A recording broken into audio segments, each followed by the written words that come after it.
ओम शांति। देख रहे हैं हम दादी गुलजार के जीवन से जुड़ी हुई कुछ झलकियाँ। दादी गुलजार आज हम सबके बीच में नहीं हैं, लेकिन उनकी शिक्षाएं, उनका प्रेम, उनकी वो मधुरता और उनकी वाइब्रेशन आज भी हमारे साथ हैं। जैसे ही दादी गुलजार अव्यक्त हुई, वैसे ही हम सब के मन में बहुत सारे सवाल उठे। आज हम उन्हीं सवालों का जवाब आप सबके लिए लेकर आए हैं। हमारे साथ हैं ब्रह्मा कुमार के वरिष्ठ भ्राता सूरज भाई जी। आइए जानते हैं कुछ यज्ञ के गुहे सवालों के जवाब उन्हीं की ज़ुबानी। ओम शांति भाई जी। ओम शांति। भाई साहब, हमने ये सोचा भी नहीं था कि ये दिन हमको देखना पड़ेगा, और जब से दादी गई हैं हम सब के मन में कुछ प्रश्न आ रहे हैं कि अब आगे क्या होगा। क्योंकि लोग जो आते थे, सारी आत्माएं आती थी, वो दादी से जुड़े हुए थे, दादी के थ्रू बाबा को मिलते थे। तो अब दादी नहीं है तो ऐसा लगता है बाबा भी नहीं है, तो अब कैसे बाबा से मुलाकात होगी? देखिए, स्वयं रुद्र ने यानी शिव बाबा ने ये महान यज्ञ रचा, और ये यज्ञ रचा है सृष्टि परिवर्तन के लिए, यानी कलयुगी रात को दिन में बदलने के लिए। उसकी अपनी प्लानिंग है, उसको यहाँ के मनुष्य नहीं जान पाते हैं। 33 साल उन्होंने साकार ब्रह्मा के तन में आकर सबको ज्ञान दिया, योग सिखाया, पालना की, सेवाओं की शुरुआत की। लगभग 50 साल बाप दादा दोनों ने गुलजार दादी के तन का आधार लेकर बहुत जबरदस्त पालना की। मैंने वो सब समय अपनी आंखों से देखा है जी। वो जो परम आनंद था और गहन शांति की अनुभूति थी, परमात्म प्यार की अनुभूति थी। भगवान को तो लोग पुकारते हैं, जानना चाहते हैं, पर उसने जो हमें अपनापन दिया वो हमने इन आंखों से देखा और अनुभव किया है। तो ऐसा कुछ नहीं होता कि अब क्या होगा जी। पार्ट्स बदलते जाते हैं, खेल बदलता जाता है। जो 100 साल पहले थे वो आज नहीं है, जो अब हैं वो कुछ समय बाद नहीं रहेंगे। ये सृष्टि का नियम है। एक योग्य व्यक्ति जाता है, दूसरा योग्य व्यक्ति आ जाता है। ये संसार कभी योग्य व्यक्तियों से खाली नहीं होता है जी। यहाँ महान आत्माएं, पवित्र आत्माएं, तपस्वी सिद्ध पुरुष सदा ही रहे हैं और रहते आएंगे। नो डाउट दादी जी एक बहुत महान हस्ती थी। मैं सोचा करता हूँ, मैं कहूँ तो मैंने भी आज एक शेर बनाता तो नहीं था, पर बहनें बहुत बनाती हैं। हे गुलजार दादी, आपकी महिमा में मैं क्या कहूँ, आपको तो खुद खुदा ने चुना था अपने लिए। कितनी बड़ी चीज है, वो भगवान के काम आ गई, हम भी उसके काम आए हैं जी। लेकिन वो तो उनका रथ बन गई, और हमने देखा 8 घंटे, 10 घंटे, 12 घंटे, एक दिन 16 घंटे भी उनके तन में शिव बाबा रहे। एक महान शक्ति को अकोमोडेट करना, इट्स नॉट ए जोक। उनका ब्रेन बहुत पावरफुल था, उनकी स्थिति बहुत पवित्र थी। तो निसंदेह उनका जाना हम सब के लिए ऐसी बात तो है ही, क्योंकि वो इस संसार के लिए छत्र छाया थी। मैं तो कहूँगा वो संसार के लिए एक बिगेस्ट हस्ती थी। चाहे वो लास्ट 3-4 साल में तबीयत के अनुसार थोड़ी ढीली ढाली रही, पर वो एक महान योगिनी थी, और उनकी यहाँ उपस्थिति ही संसार को बल प्रदान करने वाली थी जी। लोग सोचते हैं बाबा आएगा या नहीं, बाबा तो 3 साल से भी नहीं आ रहा था। और बाबा का रोल अब दूसरा है, आत्माओं की पालना करने का, क्योंकि उसने साकार और अव्यक्त पाठ के द्वारा तैयार की है महान आत्माओं को जी। उन महान आत्माओं में 108 ये रतन है, थोड़े से बचे हैं जी। बाबा ने कह दिया है अंत तक भी 2-4 सीट खाली रखी जाती हैं। कोई भी तेज पुरुषार्थ करके विजयी बनना चाहे, माला का दाना बनना चाहे तो बन सकता है। तो दादी का जाना हुआ है, और निसंदेह बाबा ऊपर से वतन से सबकी अत्यधिक पालना 3 साल से भी कर रहा है, उससे पहले भी करता था, और आगे और ज्यादा करेगा। और मुझे वो विजन क्लियर है कि आगे इस महान यज्ञ का क्या होने वाला है, क्योंकि ये महान यज्ञ महान तीर्थ बनेगा, भारत महान तीर्थ बनेगा, भारत विश्व गुरु बनेगा। ये केवल पॉलिटिकल पार्टीज नहीं कर सकेंगे, स्पिरिचुअल पावर से सजी धजी आत्माएं ये काम कर सकेंगी। तो अगला रोल बाबा के मिलन का दूसरा है। निसंदेह वो अब शरीर में नहीं आएंगे, उनका वो अवतरण का पार्ट देह में प्रवेश करके पालना करने का पाठ तो पूर्ण हो गया है, ये फाइनल सत्य है। लेकिन अब दूसरी तरह से वो आत्माओं को भिन्न भिन्न अनुभव करा रहे हैं और कराएंगे। जी, तो अब बाबा मिलन जो साकार में होता था वो अब नहीं होगा। तो संस्था के बारे में जो अगर मैं देखूं कि संस्था की ग्रोथ है, क्योंकि लोग तो जुड़े थे इसीलिए जुड़े थे क्योंकि बाबा आते थे, तो अब आगे क्या होगा, कैसे लोग आएंगे, उनकी भावनाएं? देखिए, बड़ा ये प्रश्न है, सुंदर भी है और बिल्कुल प्रैक्टिकल है। नो डाउट के लोग बाबा के लिए यहाँ आते थे और अनेक ब्राह्मण वत्सों को एक झटका तो है। और इसमें एक रहस्य ये भी है कि ये खेल ऐसा बना हुआ है पुरुषोत्तम संगम युग का कि इसमें नई पावरफुल आत्माएं आती हैं तो पुरानी कच्ची कच्ची ऐसी वैसी ना छट जाती है।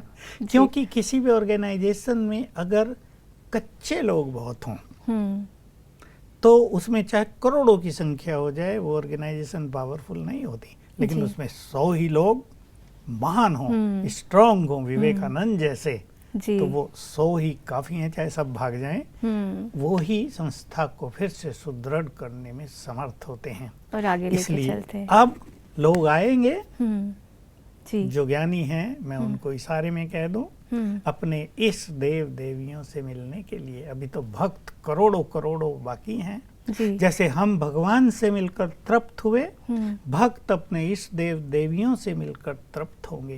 तो यज्ञ तो अभी जरूर लगता है कि थोड़ा नीचे चला गया है, लेकिन एकदम ऐसा ऊपर चलेगा कि लोग ऊपर सिर उठा के देखेंगे कि ये कहाँ पहुंच गए और संसार में सत्य ज्ञान ही रह जाएगा, आध्यात्मिक क्रांति आ जाएगी और ब्रह्मा कुमारी संस्थान टॉप पर होगा।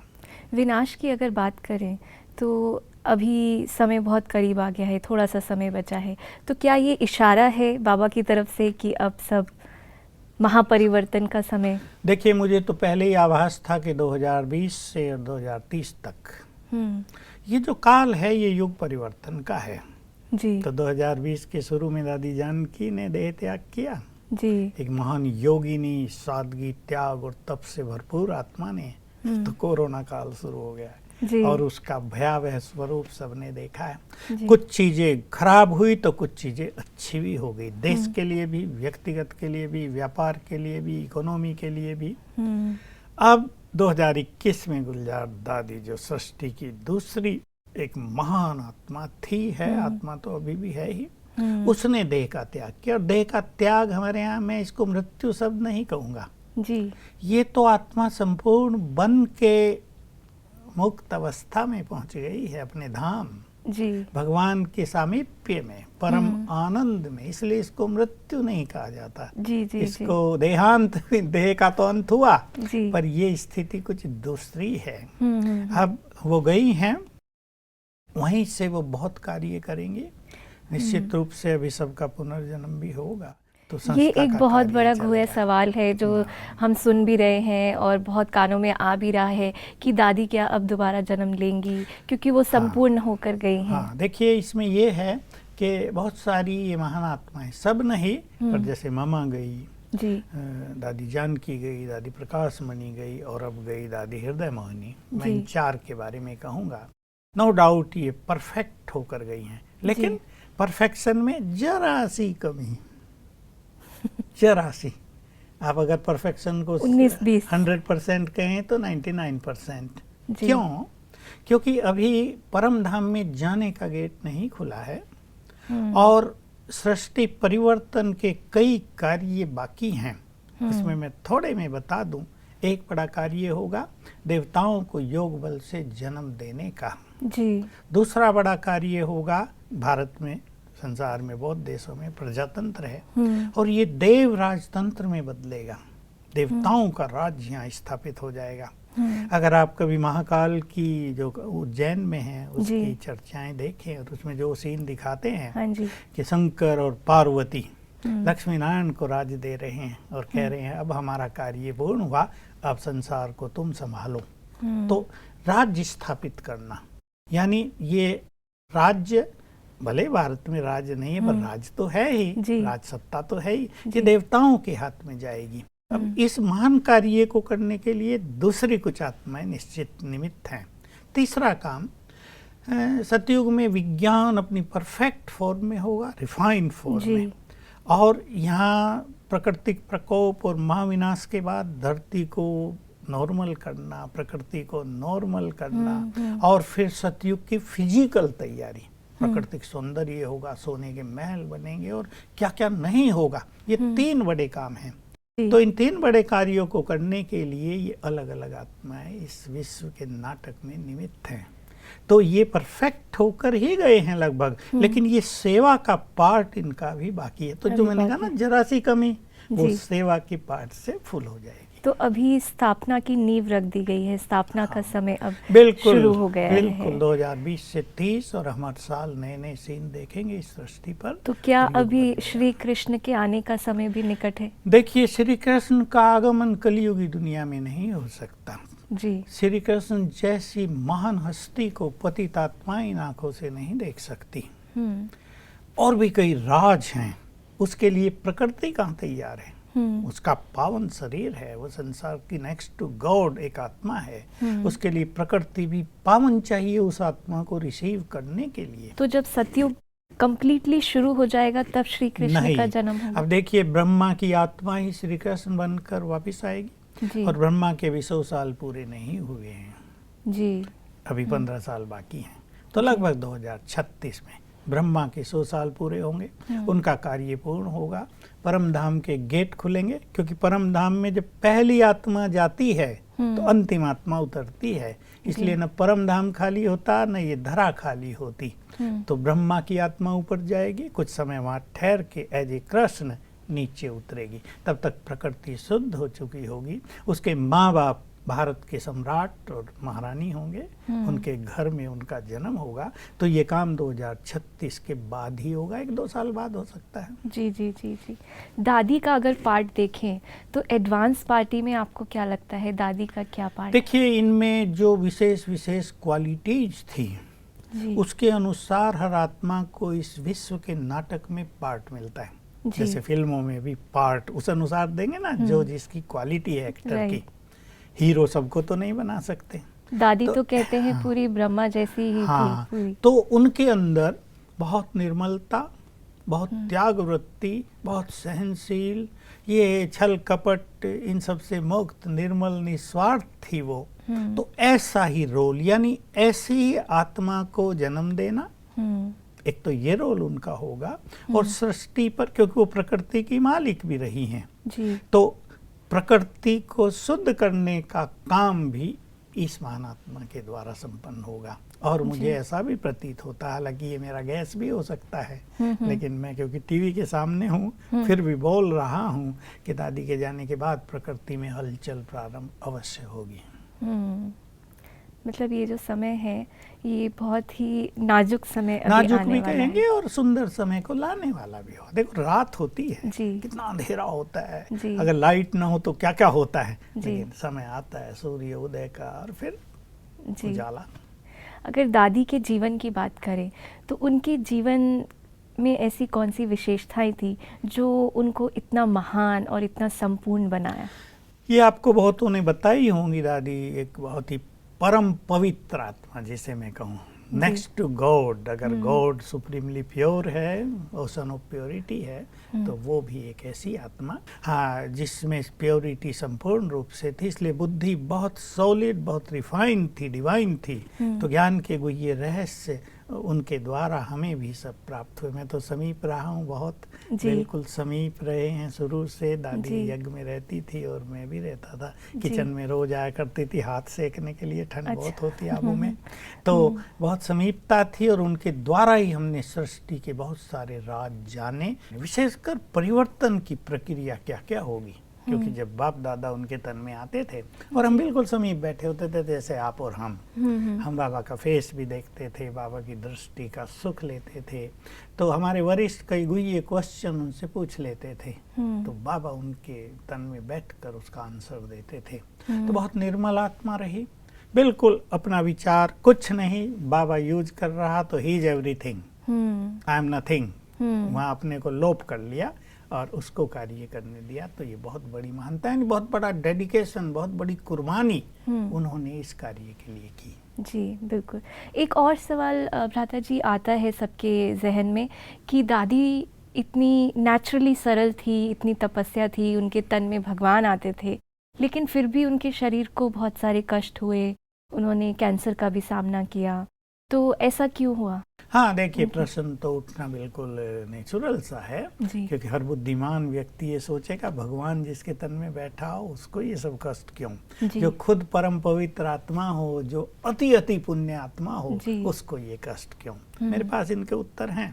देखिए, ये महान आत्माएं सृष्टि चक्र में आदि से और अंत तक ही बड़े बड़े पदों पर रही हैं। बड़े पद माना कोई ये नौकरशाही वाले नहीं, सम्राट, महाराजा महारानी, सतयुग में तो विश्व महाराजन। तो द्वापर युग से क्या हुआ, युद्ध भी हुए हैं जी। और राजा का एक छोटा सा गलत निर्णय हजारों लोगों के लिए कष्टकारी हो गया होगा।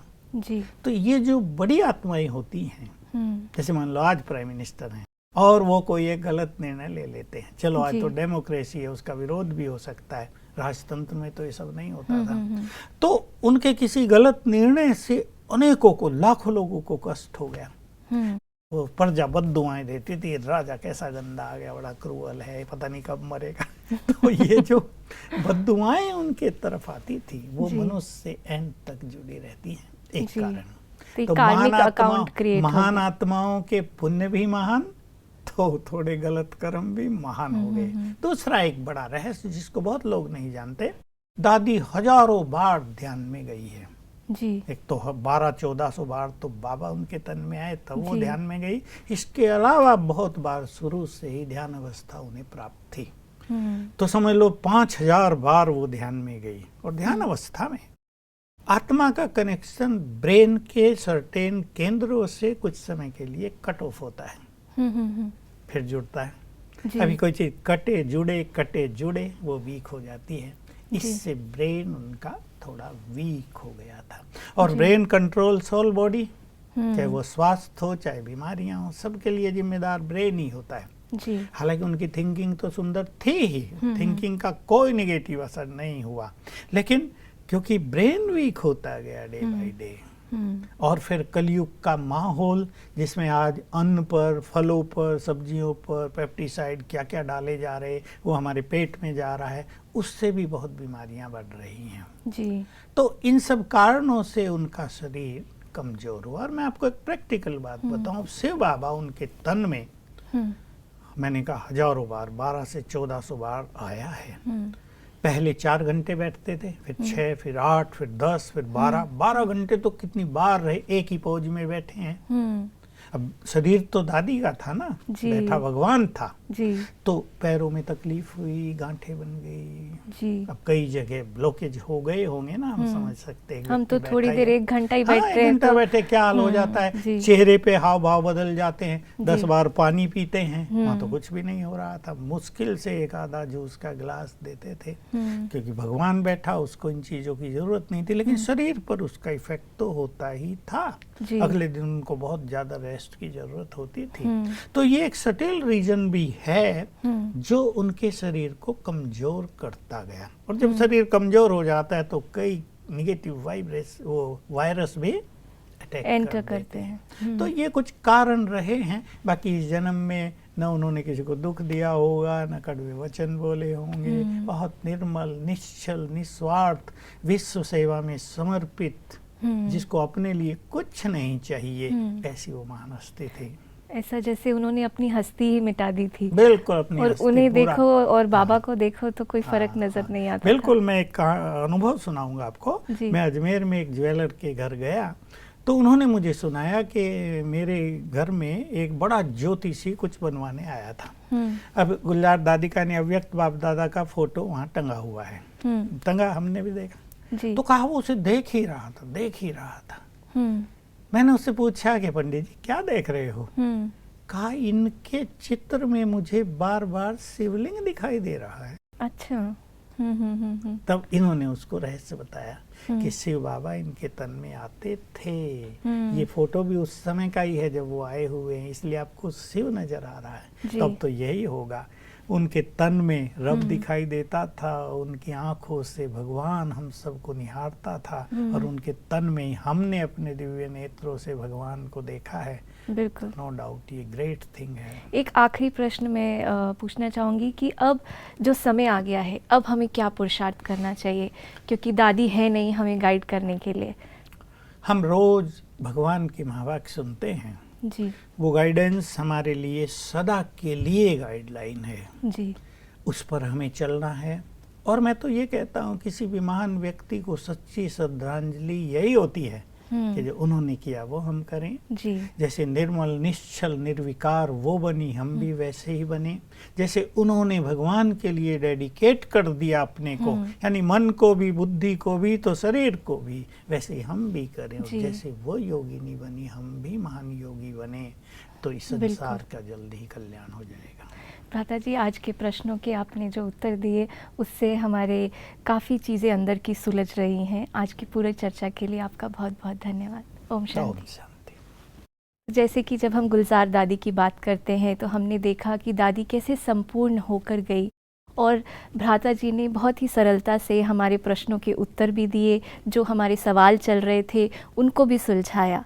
तो मुझे लगता है दादी को सबसे बड़ी श्रद्धांजलि यही होगी अगर हम उनकी शिक्षाओं पर चलें और अपने जीवन में भी वो परिवर्तन लेकर आए। फिर मिलेंगे। ओम शांति।